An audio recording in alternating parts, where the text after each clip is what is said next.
Panggilannya Riza. Nama lengkapnya Riza Azumarida Azra, pemuda Banjarnegara, Jawa Tengah yang berpikiran tidak pada umumnya pemuda, yakni mengangkat singkong yang distigma sebagai komoditas rendahan menjadi produk bernilai ekonomi tinggi, sehat, dan diminati dunia.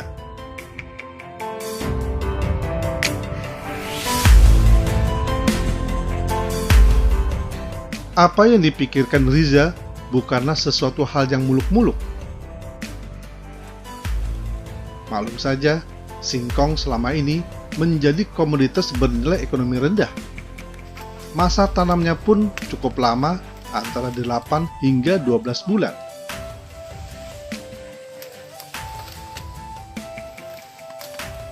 Sementara harga jualnya tidak sebanding dengan energi yang telah dikeluarkan petani.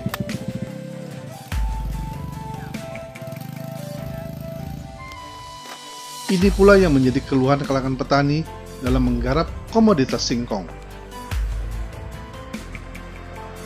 Waktu panennya udah lama, dari 8 bulan sampai 12 bulan, tapi yang kita tunggu ternyata bisa rugi, bisa pas-pasan. Kalau petani singkong itu nafsunya terlalu terpuruk, Pak. Dalam arti terpuruk itu kita udah capek nanam singkong itu dari 10 bulan sampai 12 bulan, ada yang sampai 1,5 tahun.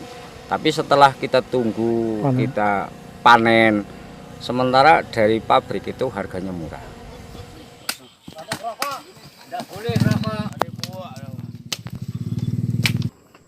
Masih sedikit untuk mengubah singkong menjadi produk bernilai ekonomi yang justru dapat menjadi komoditas pengganti. Ada 3-5 petani singkong yang mengadu ke kami. Sambil menangis, mereka mengatakan bahwa harga singkongnya 200 perak per kilo. Sehingga singkong dibiarkan membusuk di lahan-lahan, ada berhektar-hektar lahan singkong dibiarkan membusuk karena untuk memanen itu butuh biaya. Sehingga kalau dengan harga 200 perak per kilo itu pasti akan tombok atau rugi seperti itu.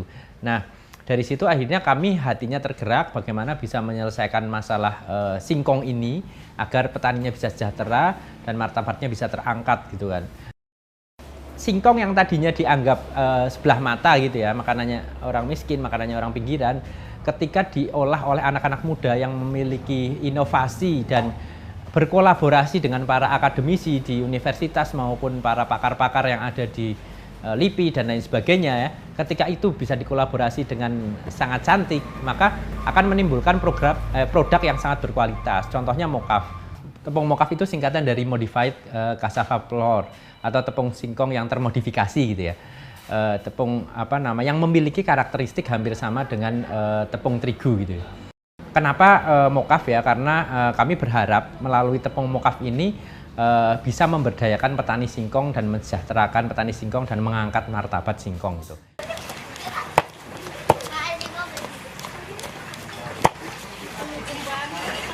Untuk memantapkan kami bergerak dan memberdayakan petani singkong, kami melakukan mengumpulkan suatu data gitu kan, bahwa ternyata data yang kami peroleh sangat mencengangkan karena ternyata Indonesia itu negara penghasil singkong terbesar kedua setelah Brazil.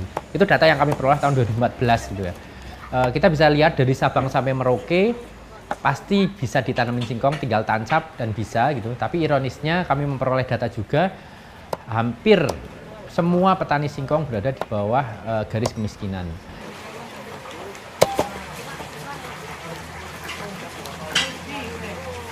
Kami memperoleh bahwa persamaan dari mokaf adalah tepung terigu. Tepung terigu itu mokaf bisa memiliki karakteristik yang hampir sama dengan tepung terigu, bahkan lebih sehat karena gluten free, rendah indeks glikemik dan kaya serat gitu ya, sehingga baik untuk penderita autis dan lain sebagainya gitu. Sehingga dari situlah kami melihat ternyata tepung terigu persamaannya.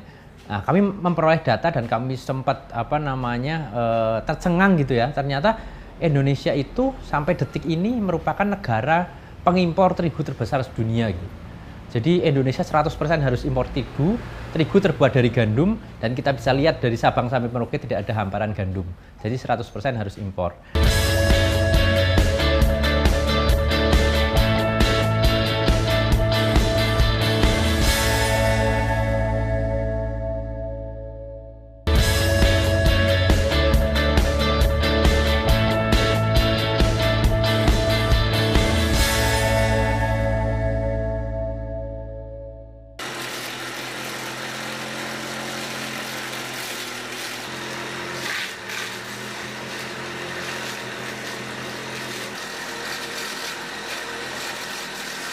Riza, pemuda lulusan Teknik Elektro UGM Yogyakarta, jauh dari dunia pertanian, justru tergugah mengubah nasib singkong.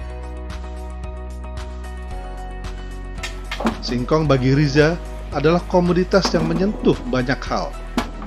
Mungkin pertanian saat ini menjadi hal yang kurang seksi ya, gitu ya. Ketika saya bekerja di perusahaan besar mungkin lebih mendapatkan, tapi memang itu sudah menjadi passion ya. Saya senang ke desa-desa, senang bertemu petani, terus kemudian kenapa pertanian dan pangan, karena kata Bung Karno, hidup matinya suatu bangsa adalah tergantung di pangannya gitu ya. Nah, sehingga sebenarnya semaju-majunya suatu negara, teknologinya maju dan lain sebagainya, tetapi kalau tidak ada pangan, pasti akan mati juga rakyatnya gitu.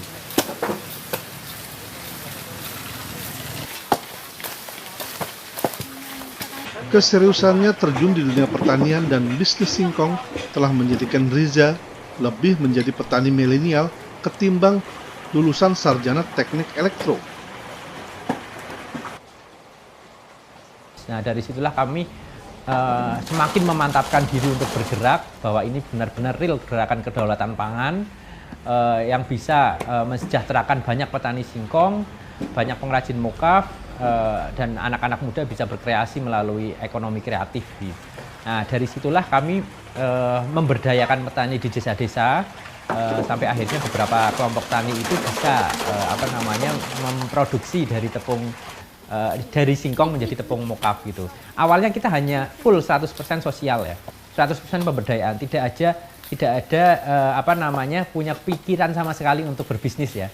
Awalnya kita hanya full ingin menolong petani, mengangkat martabat singkong, mengangkat kesejahteraan petani, hanya mengajarkan secara volunteer ke desa-desa. Tetapi setelah kita ajarkan ke desa-desa, bukannya menyelesaikan masalah, malah menambah masalah gitu ya. Karena ternyata petani singkong itu setelah jadi mokaf, karena ini barang baru waktu itu, jadi tidak bisa menjual. Jadi timbul permasalahan baru yang harus kita selesaikan gitu. Dari situlah akhirnya saya dan teman-teman anak-anak muda ini bagaimana nih win-win solutionnya biar saling kolaborasi, saling anak-anak muda bisa juga saling hidup gitu ya. Terus kemudian petaninya juga semakin terangkat kesejahteraannya. Akhirnya kita membuat suatu konsep sociopreneur atau wirausaha sosial gitu ya. Kita membuat suatu konsep wirausaha sosial yang kita sebut dengan Rumah Mokaf Indonesia.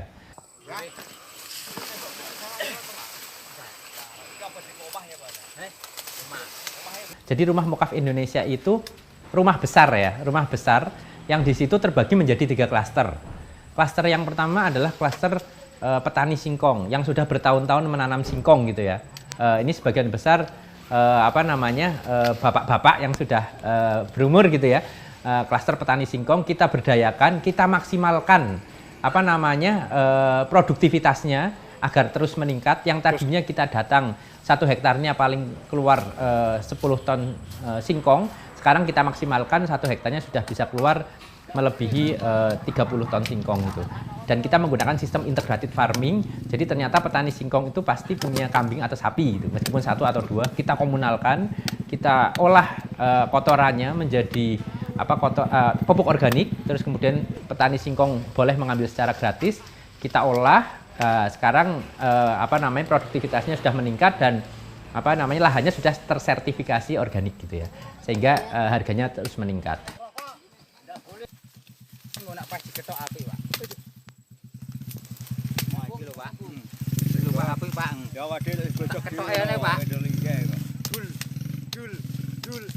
Terus klaster yang kedua adalah klaster pengrajin mokaf ya. Klaster pengrajin mokaf itu adalah klaster di mana ada ibu-ibu yang tadinya menganggur di desa-desa, ibu-ibu rumah tangga yang tadinya menganggur di desa-desa, terus kemudian kita berdayakan untuk apa gitu?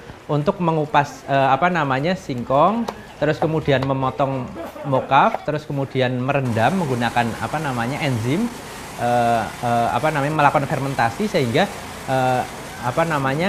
sampai ke dalam chip mokaf gitu ya. Nah, disitulah ada perputaran ekonomi baru gitu ya. Ada ibu-ibu yang tadinya menganggur, ibu-ibu rumah tangga, terus kemudian sekarang akhirnya ada perputaran ekonomi baru, ibu-ibunya sudah mendapatkan penghasilan tambahan dari situ.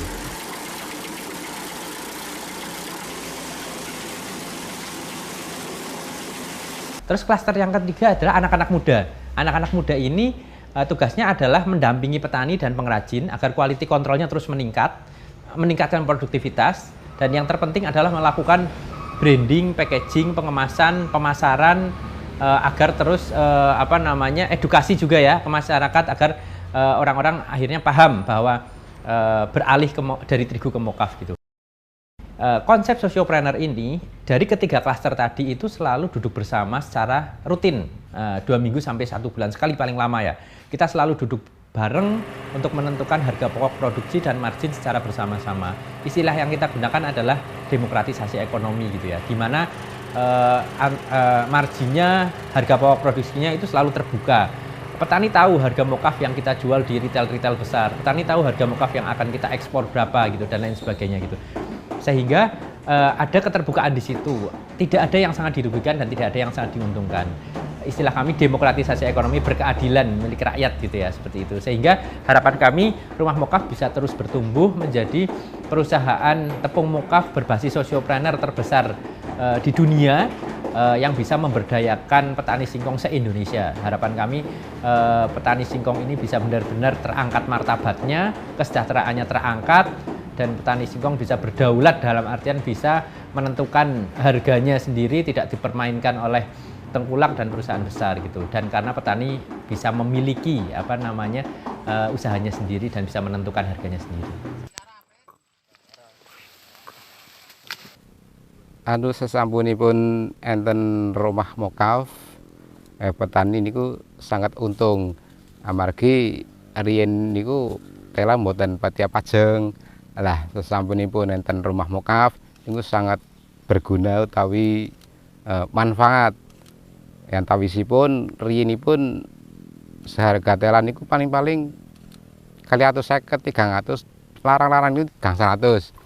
Tapi alhamdulillah dumugi entenipun Rumah Mokaf sakmenika petani niku nggih sangat untung, soalnya dipun tumbas seharga 1.100.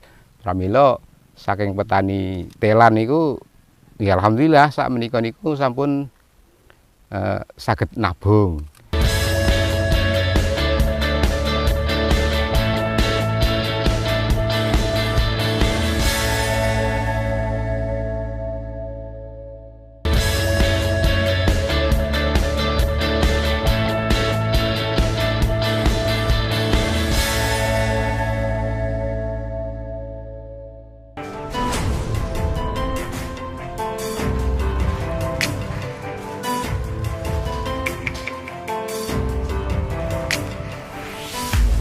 Tepung mokaf menjadi bisnis inti Riza bersama timnya yang tergabung dalam Rumah Mokaf.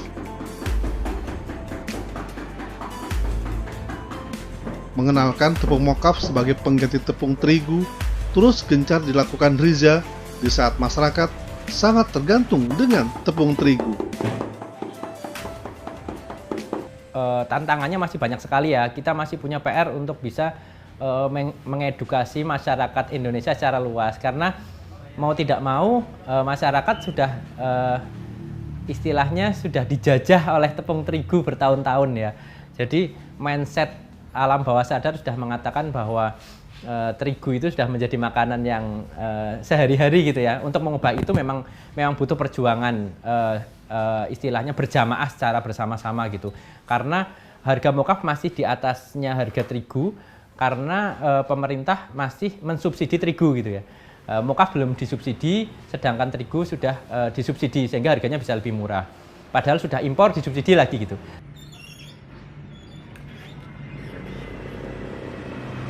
Dari situ itu memang menjadi PR besar kami, bagaimana kita bisa berjamaah mengedukasi masyarakat bersama-sama agar kita bisa berdaulat secara pangan gitu. Indonesia bisa berdaulat secara pangan. Pemerintah juga bisa mendukung, setidaknya mengurangi lah impor terigu gitu ya, yang saat ini Indonesia merupakan negara pengimpor terigu terbesar sedunia gitu ya.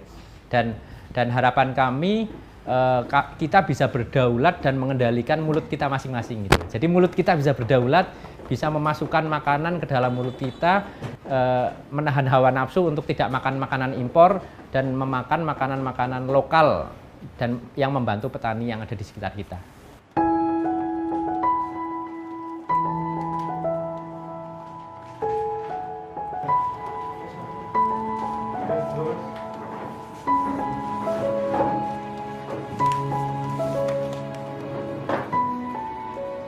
Tepung mokaf hasil rumah mokaf telah dipasarkan ke berbagai daerah hingga ekspor ke sejumlah negara.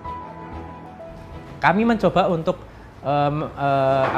memasarkan mokaf ini ke beberapa negara. Kami pernah melakukan pameran di Malaysia, di Singapura, di Belgia, di Amerika, terus kemudian di Inggris dan lain sebagainya gitu. Ternyata negara-negara maju itu sekarang malah justru sedang mencari mokaf karena gluten free gitu ya, lebih sehat gitu kan dan lain sebagainya gitu. Nah, ini merupakan suatu cambukan untuk kita gitu ya, di mana petani singkong yang di Indonesia di bawah garis kemiskinan, ternyata justru produk turunan singkong ini bisa dicari di luar negeri gitu, menjadi produk premium dan lain sebagainya gitu.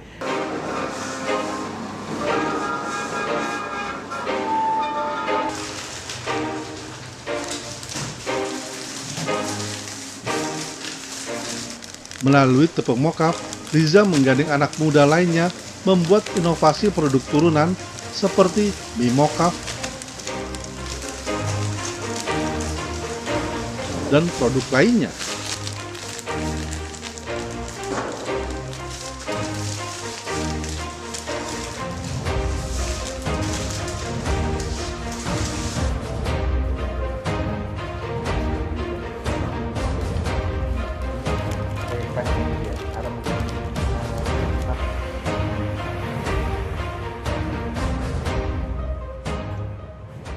Bahkan jajanan khas Banjarnegara yakni dawet dibuat dengan tepung mokaf dengan rasa yang tetap nikmat dan disukai masyarakat.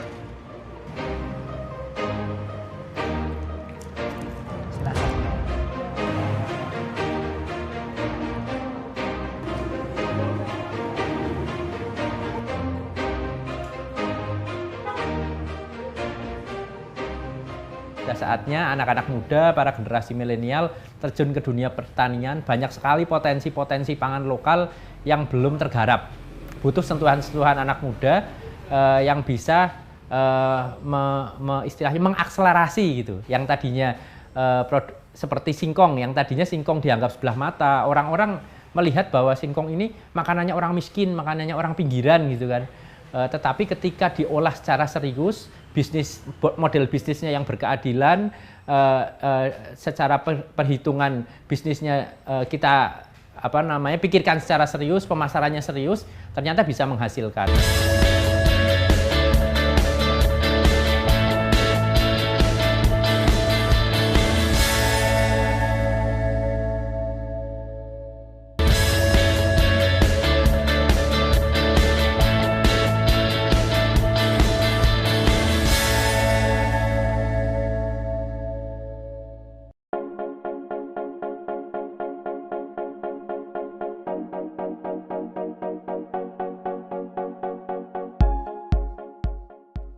Konsep yang dilakukan Riza dalam menggarap singkong bukanlah hal kecil.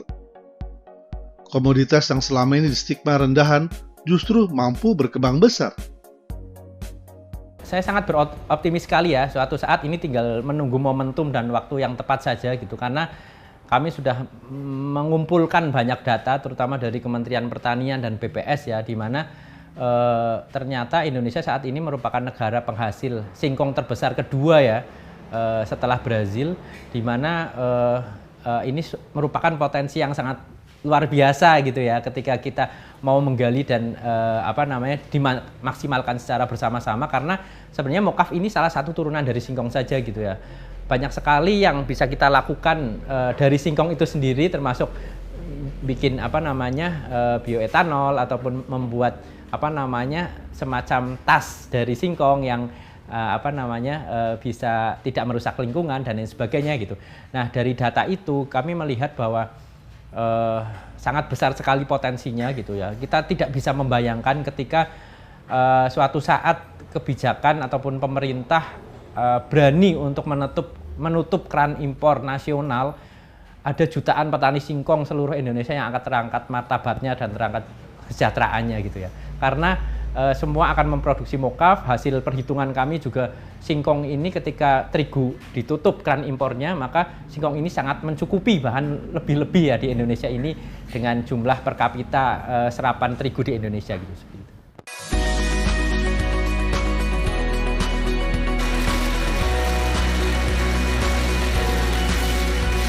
Berlandasan keterbukaan, keadilan, dan tidak ada yang merasa dirugikan, Riza terus membangun kesadaran kita kalau produk dalam negeri sebenarnya punya potensi, punya pasar, dan punya daya saing.